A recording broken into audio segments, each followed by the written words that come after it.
For another week of Real Estate Playbook. Happy to be here, chat with you guys about what we've been talking about, which is money. Money is a part of our deals, framework of thinking about money. Today, we're going to talk about the mindset of investors and the game in which they play, because it's critical for us to understand how people view the game that they are playing, whether we are on their side or on a different side. If we cannot comprehend how different people understand and invest in real estate, then we're not going to be able to serve them well. Let me kick off with a story not about real estate at all, but about the mindset of investors. It's 1999.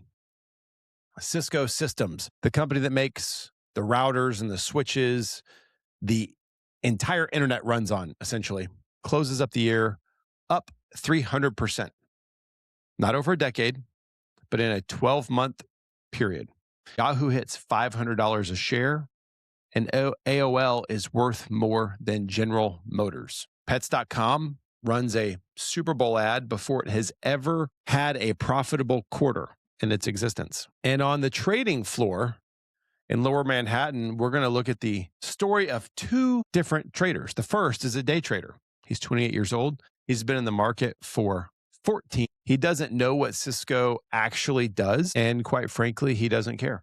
What he does care about is that the chart is moving up and to the right. He buys Cisco at 9:35 a.m. He plans to sell it by 11. If it's up 2%, he wins. The fundamentals are irrelevant. The price earnings ratio are irrelevant. And the only thing that matters is momentum, and the momentum is kicking. The second is a portfolio manager at a pension fund. He's 54 years old. He manages retirement money for tens of thousands of public school teachers. His job is to think in decades. He looks at Cisco's prices and he runs the math. And at this valuation, the company would have to grow its earnings 40% per year for 15 straight years just to justify the price that's being paid today.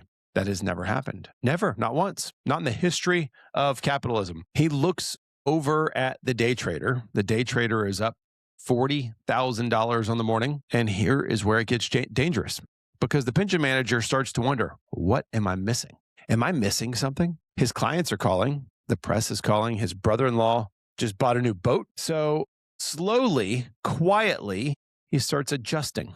He buys a little tech, then a little more. He raises his targets. He shortens his time horizon. And by the spring of 2000, the average mutual fund, funds that are run by long-term professionals managing long-term money, had 120% annual turnover. Now, the translation on that is the long-term guys had stopped being the long-term guys. They had changed the game until the music stopped. The NASDAQ fell 78%. Cisco dropped 86%.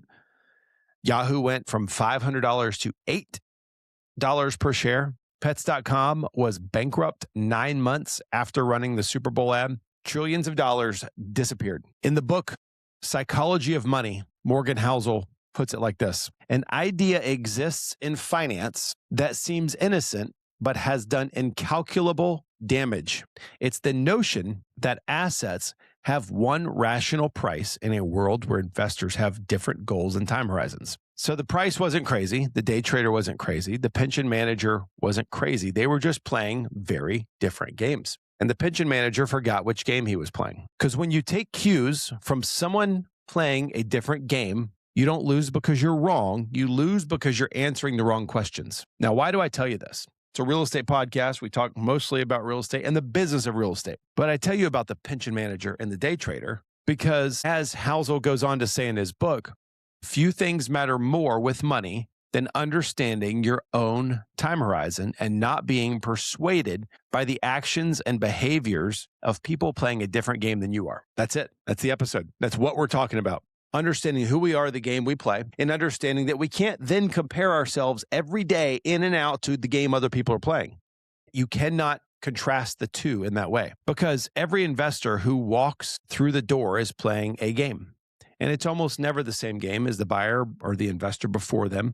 Every buyer, every seller we are playing with has different goals and objectives, different time horizons, and different ways in which they look at the real estate industry. So the difference from a flipper to a buy and hold investor to someone doing the BRRRR method, where they're going to buy, rent, remodel, refinance, pull money out. the syndicator who's going to go and pull money from 12 different individuals to make a purchase. The things that must line up for these different investors to be able to make a decision are different.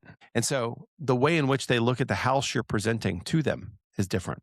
The way in which the important factors for a flipper are not what kind of countertops there are. It's what kind of margin is there after my renovation. That's going to dictate the buy, nothing else. They're not going to be swayed by the paint and the upgrades that your buyer's done, because the numbers still must also work. I want us to take this same mindset, because it's important for us to go deep and understand the different investors. I want to take this same mindset and apply it to you and your business. Before we wrap this episode up, I want you to think, what game am I playing in my business? Let's say you're new into the real estate industry, you're in your first year, and you're starting to do what everyone does, and they run around and they compare. We compare, and we know comparison is the thief of joy, because you got to know the game you're playing. You don't know the game other people are playing. And I didn't know this for a very long time, that there's so many different ways to go about doing this business. There's so many different ways to make this work or not work. Going property management and investor minded is a very different game than being in the pocket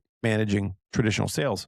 But now you can navigate the sub components of traditional sales into how you go about getting your business. Are you ad spend? Because that's a whole animal to unpack. Are you warm business? If you go really deep in the warm business, you become an expert in that space and you can't see anything else. Why would you spend money on leads? And so when you hear somebody say, I would never spend money on leads, that's perfectly reasonable for them to say based on the game they're playing. If you're dealing with someone who has mastered building, online funnels with ad spend that drives business to you, whether it's through YouTube or Google Ads, right? And they've mastered that and they are teeing up opportunity after opportunity after opportunity.